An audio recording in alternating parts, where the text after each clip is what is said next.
안녕하세요. 재테크는 여호수아처럼 데나리온의 김우수입니다. 반갑습니다. 데나리온 김강주입니다. 와. 얼마 전에 그 레고랜더 예. 사건이 터졌죠. 그랬죠. 그래서 레고랜드 채권이 사실은 예. 2,200억 정도가 부도난 걸로 알고 있거든요. 예, 이자까지 포함해서. 네. 예. 근데 이제 사람들이 놀라는 거는 예. 이게 이제 50조 투입인 거잖아요. 예. 네. 그래서 사실 이걸 보면 이렇게 왜 이렇게 됐을까? 2,200억이 부도가 났는데 예. 50조를 투입한다 그러니까 굉장히 사람들이 지금 불안해하는 거거든요. 예. 네. 이게 뭐 몇십 배야, 그죠? 네. 갑자기 2,200억짜리가 네. 결론부터 먼저 말씀드리면 음. 경제는 심리다. 경제는 심리다. 네, 경제는 심리다. 네.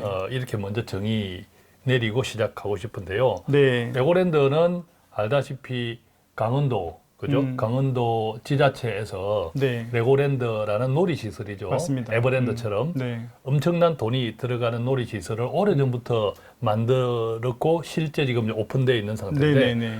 그 주체가 강원중도개발공사라는 데고 네네네. 거기서 돈을 빌린 거죠. 음. 돈을 빌린 것이 2,050억인데 네. 이자까지 포함해서 2,200억을 갚아야 되는데 네. 못 갚았다. 근데 더 중요한 것은 강원도가 지급 보증을 섰다. 그렇죠. 그 채무에. 네. 그런데 강원도도 나도 못 갚겠다 해버렸단 말이에요. 그러니까 디폴트 선언을 한 거죠. 디폴트. 예, 네. 이게 굉장히 그 유례가 없는 거예요.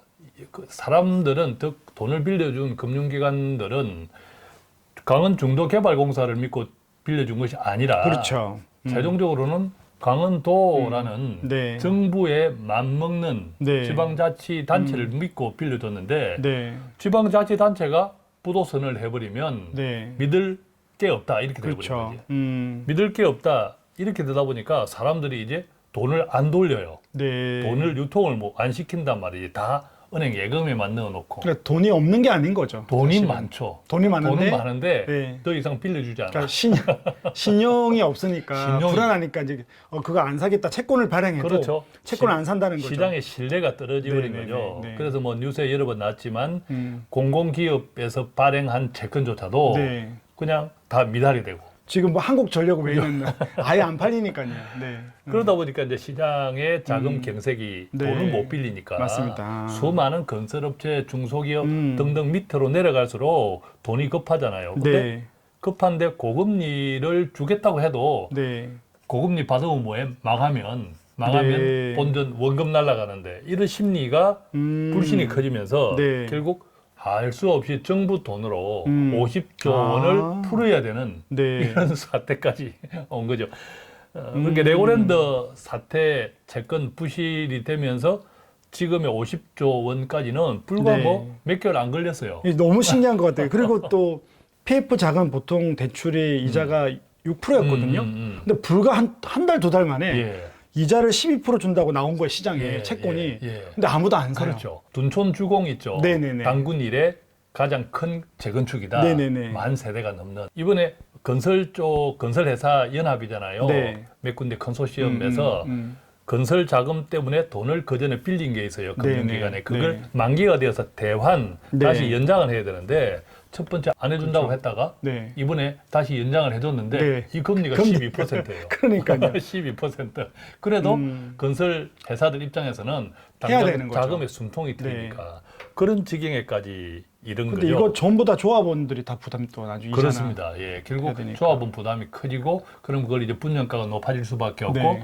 결국 최종 소비자들이 부담해야 되고 네네네. 계속 이제 어. 악순환이 되는 거죠. 그러니까 이게 전부 심리다. 들어보면 그렇죠, 심리다. 불과 몇 달 만에 그 돈이 없는 게 아니에요, 한국에. 네. 돈이 없는 게 아닌데 투자를 안 한다. 불안 채권을 안 산다는 심리가 거죠. 확산이 되면서 돈을 꽁꽁 묶어버리는 거죠. 네. 이것이 확산되면서 2,200억이 50조 플러스 와. 알파로도 지금 계속 그렇죠. 문제가 해결되고 있지 않는. 자, 그러면 경제는 심리다라고 해서 오늘 말씀 재테크를 하는데 예. 이거하고 이럴 때 우리 크리스천들이 어떻게 생각하고 맞습니다. 예. 행동해야 되는지를 어떻게 이게 그렇습니다. 말씀하고도 연결되는지가 궁금합니다. 이것은 뭐 크리스찬이 아니더라도 이렇게 네. 생각하면 좋으나 네. 그런데 크리스찬이니까 더욱 분명한 잣대, 그렇죠. 분명한 기준과 원칙이 있는 건데 네. 오늘 말씀 재테크는 네. 그래서 이 말씀을 딱 준비해 본 건데요. 음. 베델로 올라가서 제단을 쌓으라. 네. 이게 창세기 35장 1절에 있는 말씀입니다. 네네네. 우리 센터장님께서 한번 읽어보실래요? 네. 하나님이 야곱에게 이르시되 일어나 베델로 올라가서 거기 거주하며 내가 내 형 에서의 낯을 피하여 도망하던 때에 내게 나타났던 하나님께 거기서 제단을 쌓으라 하신지라. 아멘. 네. 자, 창세기 35장 1절의 말씀이잖아요. 네네네. 35장 첫 번째 구절로 나오는 거예요. 그렇죠. 그러면 34장에는 어떤 게 있었냐 하면 34장에는 야곱의 아들들이 네. 여동생 디나의 사건이 있었죠. 네네네. 하몰의 아들들 때문에 네네네. 전쟁을 야곱의 치렀죠. 집안이 외삼촌 네. 집에서 이제 도망쳐 나오면서 네네네. 다시 고향으로 돌아오는 과정에 네. 세겜 땅에서 벌어진 일입니다. 그죠? 네. 그 일 때문에 딸을 이제 능욕당했고 야곱의 아들들이 그 세겜의 아들들을 쳐 죽이잖아요. 네네. 쳐 죽이는데 그랬을 때 아버지의 반응, 아버지 야곱의 반응이 어땠냐면 야곱의 아들들이 여동생의 복수를 한 거죠. 그렇죠. 복수를 했는데 그때 그 아버지인 야곱은 오히려 네. 아들들을 책망합니다. 그렇죠. 야, 이러다가 우리 집안이 다 죽게 죽겠다. 생겼다. 네, 맞습니다. 왜 그랬냐? 음. 그것은 아버지의 정상적인 태도가 아니잖아요. 그렇죠. 오히려 음. 내 딸을 그렇게 한 것에 분노해야 되고 전혀 그건 안 나오니까. 예, 설령 네. 뭐 아들들을 칭찬하지는 못할지언정 네네네. 아들들을 책망할 것은 아닌데 그렇죠. 아버지로서의 심리적으로. 이성을 상실했다. 그것은 굉장히 불안에 시달렸다는 거죠. 오히려 34장 31절에 보면 그 아들들이 아버지를 이해를 못해요. 그렇죠. 그래서 이런 말씀이 나옵니다. 그들이 이르되 아들들이죠. 그가 우리 누이를 그러니까 세겜의 아들들 그가 우리 누이를 장녀같이 대우함이 옳으니까 아들들도 아버지의 이 태도를 이해 못하는 거죠. 그죠. 아버지의 책망을 봤는데 뭐 좀 책망할 수 있는데 분위기를 보니까 그렇죠. 이게 너무 억울한 거예요, 사실. 그렇죠. 음. 이제 이랬을 때 우리는 야곱의 일생을 조금 볼 필요가 있는데 네. 야곱의 일생은 야곱이 나중에 네. 아들 덕분에 요셉 아들 덕분에 다시 만났을 때. 만나가지고 바로 왕한테 네.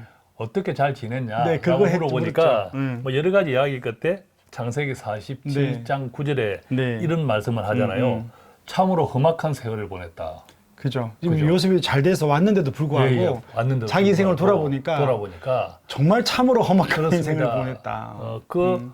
엄마 계략이 많은 엄마 맞아요. 밑에서 참- 행 에서랑 늘 갈등하다가 네. 결국은 장자권을 훔치고 네. 또 도망다니고. 도망가야 됐고 또 삼촌 밑에서 그렇죠. 또 속아서 거기서 계속 뭐 몇십 속아서 년간을 뭐 또 20년을 네. 그렇게 두 번, 세 고생을 번이라고. 하다가 네. 또 돌아오면서는 에서 형한테 어떻게 죽을까 싶어서 여러 가지 또 머리를 굴리다가 네. 또 그 과정에서 오늘 사건 그렇죠. 에서는 넘어갔는데 또 엉뚱한 데 그렇죠. 터지는 엉뚱한 거죠. 데서 자녀들 또 문제에서. 자녀들 문제가 생기고 네, 이랬단 네. 말이에요. 그런데 바로 35장 1절에 이 34장 그 다음 장 첫 번째 절에서 그 말씀이군요. 하나님께서는 베델로 올라가서 제단을 쌓아라라고 이제 그러니까 이런 가장 불안하고 공포스러울 때 그때 하나님이 원하는 건 베델로 가서 제단을 쌓으라는 거죠. 그렇습니다. 예. 그러니까 경제는 심리인데 네. 이 경제는 심리일 때 결국 우리가 염려하고 불안한 이것이 네. 계속 시너지를 내면서 네. 아. 세상은 돈은 많은데 네. 돈은 많은데 이 불안한 심리 때문에 불안 안 해도 되는데 네. 2,200억은 그냥 맞아요. 하나의 사건이고 거기서 네. 끝나야 되는데 금방 갚거든요, 이거는. 그렇죠. 네. 뭐 큰 돈 아니잖아요. 네, 그죠? 네, 네. 큰 돈 아닌데 여기서 끝나야 되는데 이것이 계속 불안 또 각종 유튜브 보면 이것 때문에 뭐 난리가 난다. 이것 때문에 IMF 온다 그랬어요. 그렇죠. IMF 온다. 네, 네. 뭐 이런 등등에 하니까 다 두려워서. 네. 그래서 일반인들은 어찌 하는지 알 수 없으나 우리 크리스찬은 네. 이때 분명한 말씀이 있는 거죠. 재단을 쌓자. 베델 가서. 올라가서 재단을 쌓아라. 네. 그러니까 야곱의 일생에서 보면 어떤 의미에서는 평생 내가 험악한 세월을 지냈다라고 이야기할 정도로 평생 염려와 불안의 사탄, 그렇죠. 그 사탄에 일부분 붙잡혀 있었던 것이 야곱의 인생이었죠. 네. 그때 하나님은 그 딸이 그렇게 능욕을 당했는데 아들도 이해하지 못할 정도의 아버지의 태도 네. 보면서 하나님께서는 그 야곱의 심리를 깨뜨린 거죠. 그 그때의 심정을 너무 불안한 상태다. 너무 불안하니까. 하나님이 아시는 거죠. 그래서 바로 그 다음 장 첫 절에 첫 절에 베델로 올라가서 제단을 쌓아라. 그러니까 이런저런 다른 대안을 제시하지 않고 그렇습니다. 베델로 가서 제단을 쌓으라고 딱 그게 정답이다. 핵심이 있는 거예요. 예, 그러니까 이성을 찾아라. 이성을 찾아라. 이것을 이제 정리해 보면 네, 우리가 불안할수록 크리스찬들한테는 무기가 있는 거예요. 그렇죠. 강력한 무기가 있는 거예요. 네, 그것이 하나님의 제단을 쌓자. 네, 불안하고 염려가 아멘. 가득할수록 네. 하나님의 제단을 쌓자. 물론 정부와 이정자들을 위해서도 우리가 기도해야 돼요. 맞습니다. 네. 정부와 이정자들도 국민들이 불안하지 않도록, 그죠? 올바른 정책을 올바른 정책을 잘 펼쳐야 되고 어떤 위기가 서로 연계가 되는지도 네, 네. 잘 판단해서 냉철하게 또 대응을 해야 되는 네. 것이 있는 거죠. 그것을 위해서 우리는 또 정부와 이정자들을 기도해야 되고 그렇다면 우리는 우리가 해야 될 것들. 그렇죠. 두 가지. 첫째는 베델로 올라가서 제단을 쌓으라라는 말씀처럼 네, 먼저 하나님의 제단을 쌓자. 네. 하나님을 바라보자. 네, 두렵고 염려가 많을수록 불안할수록 하나님을 바라보자, 기도하자. 그 다음에 또 우리가 세상에 사니까 네. 두 번째는 정확한 정보 중심으로 좀 생각하자. 이게 정말 중요해요. 네. 유튜브를 보다 보면 당장 이 아이폰을 쓸 수 없을 정도, 예. 예, 삼성이 망할 것 예. 같은 이런 것 분위기가 돼서 올바른 정보가 필요합니다. 맞습니다. 그래서 정확한 정보 중심으로 생각하면 위기가 기회가 될 수 있어요. 그죠? 그렇죠. 그런데 이게 이제 정확한 정보 중심으로 생각하고 위기를 기회로 만들려면 첫 번째, 네. 이성을 찾아야 되는 거죠. 성경적 이성. 그러려면 또 재단을 쌓아야 되는 거예요. 맞습니다. 그래서 가장 중요한 것이 불안할 때일수록 베델로 올라가서 제단을 쌓아라. 이때 뭐 베델은 우리가 다 아는 거죠. 하나님의 집이잖아요. 네네네네. 하나님의 집에 가서 기도를 예배드리고 하라. 기도해라. 그죠? 예, 기도를 해라는 뜻이니까. 그러면서 이성을 찾고 네. 그다음에 정확한 정보 중심으로 생각하고 그렇게 되면 오히려 위기가 기회일 네. 수도 있다. 네. 이렇게 말씀하시는 것 아닌가라고 네. 적용해 봅니다. 자, 오늘은 말씀 재테크 시간에 그 첫 출발은 강원랜드 아니 그 레고랜드부터 예, 출발을 했는데 2,200억이 50조가 필요한 그만큼 우리의 심리나 시장의 심리가 지금 위축되어 있는데 예. 이때 이제 하나님 우리에게 말씀을 하십니다. 유튜브 보고 걱정하지 말고 예배를 드리고 기도하면서 아멘. 네, 이 세상의 주인이 누군지를 기억하고 기다리고 오히려 냉철하게 판단하고 기회를 만들어라. 그러면 우리가 살 것이다라고 말씀을 오늘 하는 것 같습니다.